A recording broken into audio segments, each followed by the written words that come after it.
All right. We are dealing with the Republican National Convention, and we're seeing President Donald Trump's new ideas unfold. He's released a couple of bombshells. I also want to get some more details out there about the Trump shooting in Butler, Pennsylvania. To help me do that, I have my special guest, Paul Stone. Paul, thank you so much for joining me. Thank you for having me. Absolutely. I'm always a fan of a guest that also has an American flag in the background. So we're looking good here on camera. Just some background for my audience. Paul is the founder of Colonial Metals Group. He's a business owner. He's a patriot like you and I. And I wanted to have him on because I think he has a unique business point of view. I don't know if you saw this or not, Paul, but just this morning, President Trump's reelection team announced that if reelected, he plans to lower corporate tax to 15% so that the United States can compete on a global scale. This is a stark contrast with President Joe Biden, who says he wants to raise corporate taxes significantly. What are your thoughts on this? And wouldn't raising taxes on businesses really just mean future price increases for their buyers? One thing I think that would be helpful, folks, is to look at the sphere of money in a company. So they have X amount of dollars coming into the company through their efforts in being in business, right? And so if we raise corporate tax, yes, the consumer ends up probably paying more for goods, but it also makes the company have to look outside the country for its workforce. So if we reduced corporate tax, then the company is spending less money to the government from this total sum of revenue that it has for the year. It could say, well, we could continue to hold on to our American workforce because even though they cost more than a worker in outside the United States, we'd rather have that here in our own country. So if we have more money to spend on a higher salary, higher workforce cost here in this country to have American workers, that's great for Americans. That's great for the company. Because there is no better workforce than the U.S. workforce. There just isn't. Most countries would agree with that. So when the Democrats want to just tax and spend, they are constantly missing the true victim in all of that philosophy. It's the American. Yeah, absolutely. When Biden talks about raising taxes, again, I just can't help but think, okay, this is just going to get, passed on to you and me in the form of higher prices. But it also makes me think, okay, companies at some point, they do start to tap out on how much they can pay their employees. And so if taxes go down, there's greater surplus, to go towards payroll. You can attract better talent. You can retain talent. You can give those price increase or pay increases. And so all around, I see this as a good thing. The other thing is if our corporate taxes are like 30 and China is 10 or 15, then all of a sudden we look really stupid on the global market. And I think President Trump, better than anybody, understands that. In fact, he's thrown out the idea of removing taxes on tips. He's also said he wants to conduct an investigation on whether we could remove income tax, something that we haven't seen since like 1913. I think that would be a game changer. Whether it will actually happen or not, I don't know. But what are your thoughts on that? When the government waste that we speak of all the time is due to an inefficiency. I'm not a trained and I don't have a PhD in economics, but there's things that I read and I pick up and I just pass them on for folks to also start looking into things for themselves. But long ago, it's from what I've read, the U.S. government, for every dollar that it received, it returned more than $1 to the economy. And in the last 50 years, for every dollar the government receives, it returns an average of 86 cents. So when we speak about less taxes, less punitive action against the segment to the economy that actually creates revenue, then there's more revenue going around for uplift, for society at large to earn more and feel more comfortable and reach its goals sooner, to afford having kids, and all of the costs that go on with living on the planet. If the government takes and extracts revenue from that creation side, then you're increasing how much revenue shows up on the destruction side of the equation. The government, to me, destroys. It does not create. And when we look at all of the reserve currency countries that came before us, because please, folks, understand we didn't invent this, what we can see in common that speaks very loudly is governments preside over ruin. They don't preside over greatness. People in the economy, when a country gets going, like reserve currency countries taking over for another one, have got something great going on. England had something great going on when it took reserve currency status away from France. France took it from the Dutch. The Dutch took it from the Spanish. The Spanish took over from the Portuguese, and the Romans invented it. So small government is better for people. Even though these days people think we have so many problems, the only way to solve them is a bigger government. Well, last measurement on this conversation is when Reagan was in the White House, 1981, government payroll was $75 billion a year. And he thought that was extreme. Today, government payroll, so for all the salaries that everyone contracts or works directly with the federal government and DOD, is $1.4 trillion a year. So the government is increased by what? A factor of 17, 18x. And they had their shot at having a giant government solve all of the problems in humanity. And they failed. So the less money that the government receives, the better for people and the better for the American worker and the American family. Wow, I didn't realize it had gone from 75 billion all the way up to, almost 1.5 trillion. And you like, if you were to plot out a graph, Paul, like, okay, government spending, wasteful spending, and salaries, bloated salaries going up. And what's happening? The American dollar isn't going up. Nope. We're losing value like crazy. Just under Joe Biden, the US dollar has lost over 26%. Meanwhile, you have gold doing extremely well, silver doing well, the stock market's doing well, and yet our US dollar, they're just abusing this thing. It's crazy to me. Yeah. So the ultimate lesson to learn for everyone, to become cognizant of, and my message to folks is to empower folks. I think the questions mean more than the answers, right? Great questions are going to lead to great discovery. And not so great questions or no question asking doesn't lead anywhere. If you want to get some, my uncle had a funny saying. He said, if you don't know where you're going in life, any road will get you there. So if we have an intention and we have awareness on how we want to study something, is the government an entity with a track record? It's a collection of people in every country. Look around the world. Where is a government just kicking ass? Their people are so happy to wake up in that country every morning. They don't have any debt, and we have high-flying finances. There isn't one. So the first thing that we need to understand to bring power back into our own lives, into our own minds, and realize how this problem can't be solved is that the government does not solve problems, they create them. And so if an entity, a group of folks is in charge of our lives in a way, in many powerful ways, and they do not have a track record of solving problems, then we have to take that back upon ourselves. And so usher in the conversation on precious metals. I'm in the solutions business. So we offer precious metals along with the message and the awareness that if the government is actually creating the destruction against your money, today the US dollar is only worth its buying power 2.7 cents. Who's been presiding over that? The government, Washington and Wall Street in many ways. That's the partnership.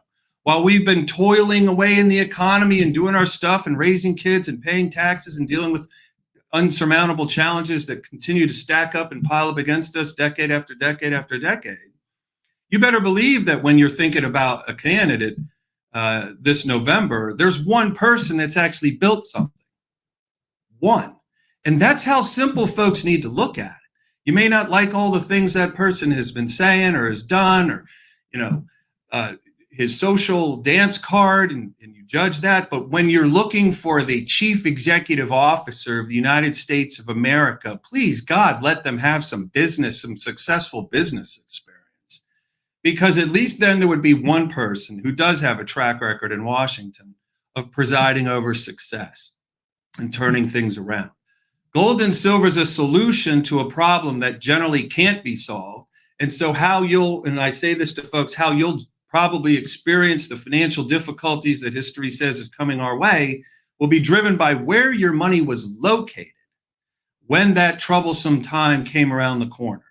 And the 4 places for your money is cash in a safe at home, in the financial world, in real estate, or in the vault. And the vault has a set of properties and principles unique to it. Gold and silver is not man-made. Real estate still requires some bank involvement, or doing things and doing business in the U.S. dollar, which has been under attack. So just like this revolutionary cannonball that's helped set this country free, it's made out of metal. It actually has a set of properties paper doesn't. Yeah, absolutely. It's interesting. If you went back like 100 years and you had a gold coin worth, I don't know, let's say $20, right? You think about that $20 of gold is probably worth over $2,000 now, but that same $20 as paper would be worth like maybe 50 cents. So you think about, okay, where do I want to have my money in something that in the future, it's going to have a greater value and greater buying power, not a lower value and lower buying power. Right. It's a great analogy, a great visualization. It usually creates a light bulb moment for folks. Yes, long ago, we could have gone to the grocery store with an ounce of gold worth $20 or a $20 bill and gotten a week's worth of groceries for the family using either one. Today, folks, what would the $20 get you at the grocery store? The ounce of gold is $2,400 and change today. So taking an ounce of gold to the grocery store would get you and 4 of your neighboring families groceries for the week. Again, though, it's not about making money. Yes, gold and silver has an incredible track record of racing higher in value during financial tough times. But just like this cannonball, its use is temporary. It's just there to win through the trouble, right? You come out of gold and silver on the other side of these troubling times. Let's say this recession, depression that we're in since 2008 brings holy hell against us, and it lasts 5 years. Great, 5.5 years, 6 years, you're making that phone call, or we're suggesting it's now time to come out of precious metals and go back into something else. Gold and silver, in a way, is for financial warfare.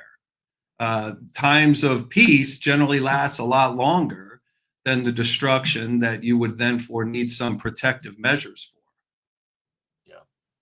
You mentioned, the government not being great at doing things. It made me think of Elon Musk, right? Like if I was to give $1 billion to the government or $1 billion to Elon Musk and gave them a project, who would come in on time? Who would come in under budget? Who would actually have a functioning product? I'm putting my money on Elon Musk. Yes.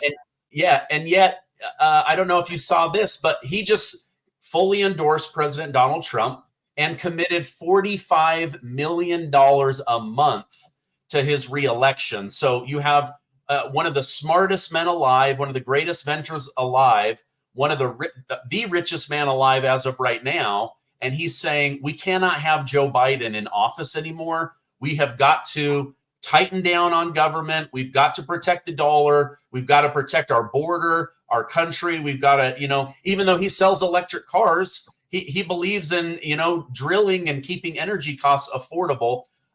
What were your thoughts on reading that the richest man in the world endorsed Donald Trump and at the same time committed $45 million a month to his reelection? I think that Elon Musk has a great deal of courage. In his position, in the businesses that he's in, and many of them interact with the government. Electric cars interacts with government programs. SpaceX certainly does. Starlink. He in taking over Twitter, has shown a great deal of courage, where he's willing to not hide in the cocoon of corporate well-being, messaged behind the democratic, blue message of unity for everyone and gender neutrality for everyone and all of this goofy stuff. He's standing up for principles and truths, and he's also just recognizing, out of the two options that we have to vote for in November, one supremely has a great track record of managing things, bringing projects in on time. And here's one more analogy on top of the great one you already had. What if we were able to go back just 15 years and give Elon Musk 20 years and give Elon Musk $10 trillion? You know, how much government debt has been created in the last 20, 30 years? How do you think the leaders from backgrounds in science and engineering, like Elon Musk, and business, how many problems do you think we'd have today if we didn't able to hire them to solve our problems? Yeah, far fewer. Right. He'd probably return 2 or 3 trillion back to you. Oh, I didn't need it all. I got everything taken care of, and we only spent 7 trillion instead of 10. That's what I'm trying to speak of. Us out here need to recognize on Main Street that we are of the problem-solving, creation. Our minds are dynamic. It seems to me that the ones attracted to government are not, because they don't have a track record of solving a damn thing. They pass stuff, they pass bills, but they don't actually return anything back to us in the way that it is settled, and we don't need to speak about it again or deal with it again. It's dealt with. Nothing out of Washington, or it seems like any major government around the country, around the globe, seems like it actually ever puts things to bed. Yeah. I think about like Chuck Schumer. Please the don't. guy. It doesn't bring me joy, but as I think about him, I think, how much debt has this guy created for foreign wars and other countries, and just putting us into further debt in his 50-year career. And yet the guy has never earned a penny when it comes to actually running a business or being an employee. This guy has milked the American taxpayer for 50 years. And what did we get for it? $34 trillion in debt. It's just like these people with no business experience, no life experience outside of government, they're driving this country into the ground. Yep. And again, it's not just our government. If we zoom way out, right, if we come off Main Street, climb up on a hill and look down so we can see more of a view, we can look back to all of the reserve currency countries before us. Those governments also presided over failure and ineptitude. Ray Dalio, who started Bridgewater, a giant hedge fund up in the Northeast, self-made man, he put his analysis team on researching the empires that have come before the United States. And you can easily find some charts that his team created just by Googling, Ray Dalio, Rise and Fall of Empires. And you'll understand that the people were always great. It was the governments and their decisions as governments grew in size and their crappy decisions that led to the failure eventually of an empire. And we're dealing with the same thing. What's unique about our situation is the whole world is binging on printed money. The whole globe owes itself $303 trillion. So what that says is that the economies managed by governments around the world have failed to be able to create enough money to cover the costs that the people living within those countries create during the year. They've then printed $303 trillion to pay bills. They were horrific at managing the ability for their economy to cover those costs. And one way for human beings to try to articulate how big that one number is, 1 trillion, is billion seconds is 31 years. So most people are happily going to live, gratefully live at least 2 billion seconds. That's 62 years young. A trillion seconds is 31,000 years. So one way to try to internalize how big our debt is, it's over 1 million years of money. That's insane. That is absolutely insane to think about how big that number really is. Yeah. Our debt load around the turn of the century, which includes around $1 trillion for fighting Saddam Hussein back in the 90s, was about $4 trillion. And our dollar had a buying power of 56 cents in the year 2000. Today, we have 30 trillion more dollars in debt, and the dollar is worth 2.7 cents. It loses about 1.5 pennies on average a year. Wow. Interesting. You know, I saw an article. Let me pull it up. I want to ask you to help me and my audience understand this. Okay, NBC News says even with gold hitting new highs, with interest rates expected to come down in the next 6 months, demand for gold will go up, and you should expect to see it rising. Help me understand the economics of what they're saying there. Sure. And I could send over some charts that you could, we could use on the next show, or you could pass on to folks or put on your website. But generally speaking, interest rates throughout our financial times in our modern, last 100 years has been around 6%. So what that says is that's a good set of brakes and gas pedal. When 2008 hit, Obama and the Federal Reserve took interest rates to 0 for 8 years, which says we are so fragile. We literally couldn't power the system if we didn't make borrowing the US dollar practically free for 8 years. So when you start hearing about, hey, they're going to cut rates soon, they'll be able to cut rates soon, that's literally like saying the ice cream truck never leaves the daycare. It's just constant ice cream. It's just constantly sugar high, and we're acting like little kids when we think we want our money to be free to borrow. But what it says economically is if they need to cut rates and they can't leave them where they are, it says that, to me, our economy is so fragile, without cheapening how much it costs to borrow the dollar, we would go off that cliff. We're headed for that cliff regardless, because the government, that's what it does. It leads countries off cliffs. But that's what the message would be. So then you would say, oh my God, if the Federal Reserve isn't confident enough to leave rates somewhere in the 4, 5, 6 neighborhood, and they're going to start cutting, I need to make sure my money moves to gold and silver, because there's a collapse around the corner that the Federal Reserve is trying to prevent by flooding the world again with cheap money. Yeah. You see, when troubles come, they don't land on the head of gold and silver. Those troubles push gold and silver's values higher.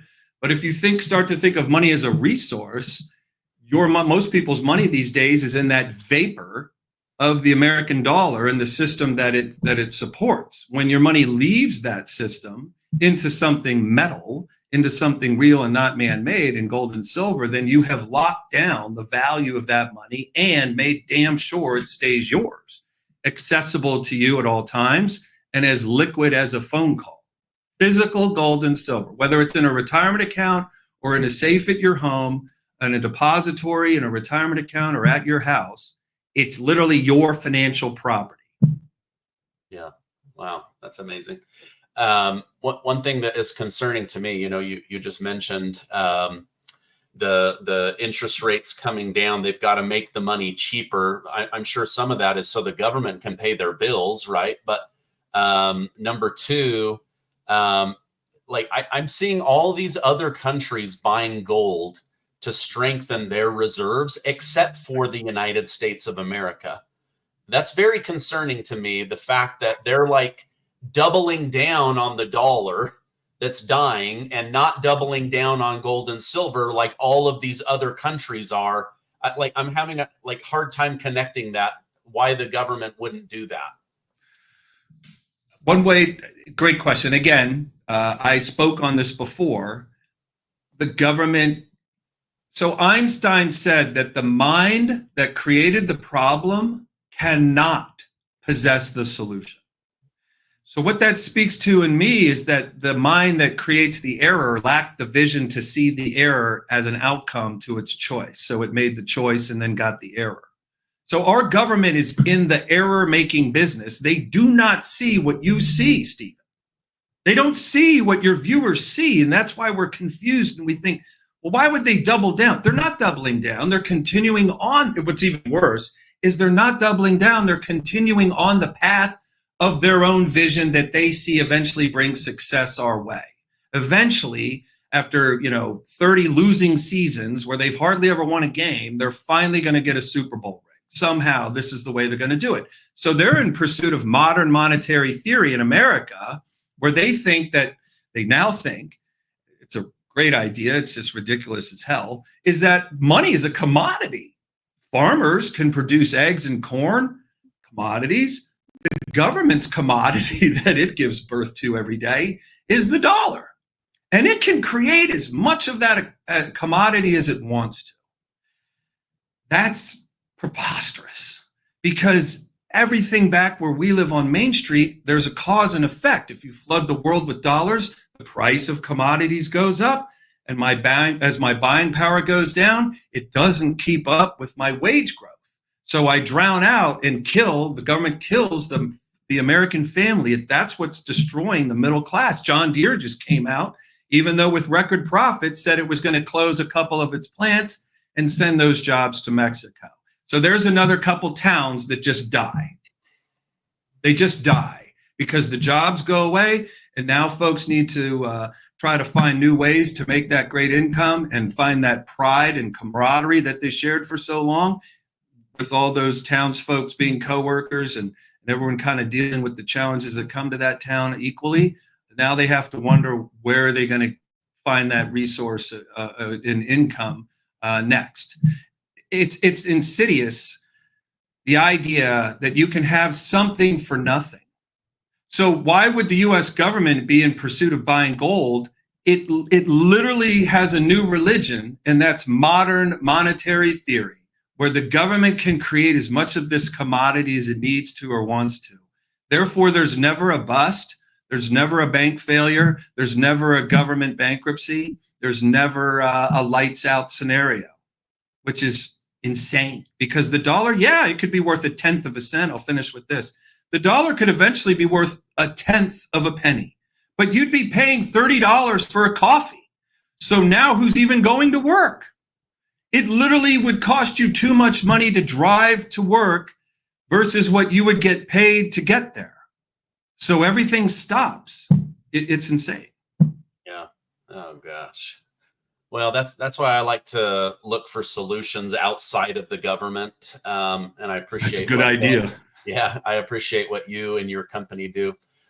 Final question for you, Paul. What was your first reaction to this assassination attempt on President Trump? I was finishing up a birthday party for my nephew. I got a text message. My heart just fell into my butt, for lack of a better word, and I was like, "Oh my gosh, am I going to have to report on this story?" And then I just went home and started digging in. What were your thoughts on this horrible situation? Well, I had many. One, I held my breath when he dropped. I was watching it live. And when he stood back up, the human in him, I witnessed the human in me, witnessed the human in him. And it is human to fight, not against each other, not to take something from someone else that they're entitled to, but to fight gravity, right? We fight gravity every day, just getting up out of an armchair. I know it's a battle we win mostly, but some folks, as they get really older, struggle with that, right? Gravity is fighting against us at all times. The resistance for wanting growth is something we have to overcome. When he stood back up, and was okay, then I recognized the greatness of humanity and its willingness to fight and compete, because what he did once he stood up was to celebrate that thing that's in all of us.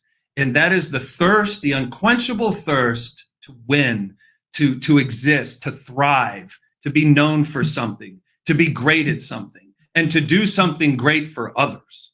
And so that's what I would like to speak to here today, but specifically to Donald J. Trump, a man amongst men, and brothers and sisters all rooting for him, is just another human being that's able to make some exceptional things happen in his life that he hopes to then benefit others with. And so I thought of a champion. Oh man. Yeah. I had the same thing when I saw him stand up and, say, fight, fight, fight. I was just like, wow, this guy, like, he doesn't know the extent of his wounds. Secret Service is thinking of 100 different ways to move him, get him out. They're panicked. And here he is telling the American people, let's get up and fight. I appreciate you coming on. I know we're tight on time. I kept you longer than I wanted to. I'm going to put something up here so that people can learn a little bit more about your company. If you guys want to learn more about gold, start the education process. I want you guys to reach out to Colonial Metals Group. They are awesome. I partner with them because I trust them. You can also go to their website, colonialmetalsgroup.com/Gardner, and you can learn more. But thank you so much. I was telling you off air that a lot of sponsors dropped me when I started telling the truth about the country, the government, expressing my appreciation for Donald Trump, my hope that he would win and put the country back on the proper path. So thank you guys so much for sponsoring the channel, and thank you for coming on and sharing this information. Is the best thing for people to call you guys in order to get information, or what's the best way for people to start the learning process? Yeah, speaking with people, right? We want to relate the evidence that justifies your concerns you already have, to give those concerns of yours credibility, right? Because as we want to move down a pathway, we have to clear away ambiguity and unknowns, so we have a clear vision of what the path is in front of us and the justification for going down that path. And so at Colonial Metals Group, what you're going to find is people that want to listen. They are in tune with the fact that most of the folks that are looking at moving funds to precious metals are in their 60s, 70s, 80s, and 90s. You guys helped build the country. We get that. We want to make sure our older clientele that started their life near a depression and might be, bookending that time here on Earth with another one, that your money and your financial autonomy stays intact. And so you're going to be working with folks that truly understand the reasons for this. This is a solution to a problem. And for you to be able to understand what that is, we focus on meeting you where you are. So it is an educational process, and it needs to happen through a discussion. So however you want to get in touch with us with a phone call, which is great, or type your name and phone number into the landing page there and let us contact you and provide you with some things to read over, some research. That however people feel like they want to start, it starts with a conversation. Okay, great. Well, thank you so much for coming on. I know how busy you are. I hope you have a great rest of your day. Same to you and everyone who's listening. God bless you and America.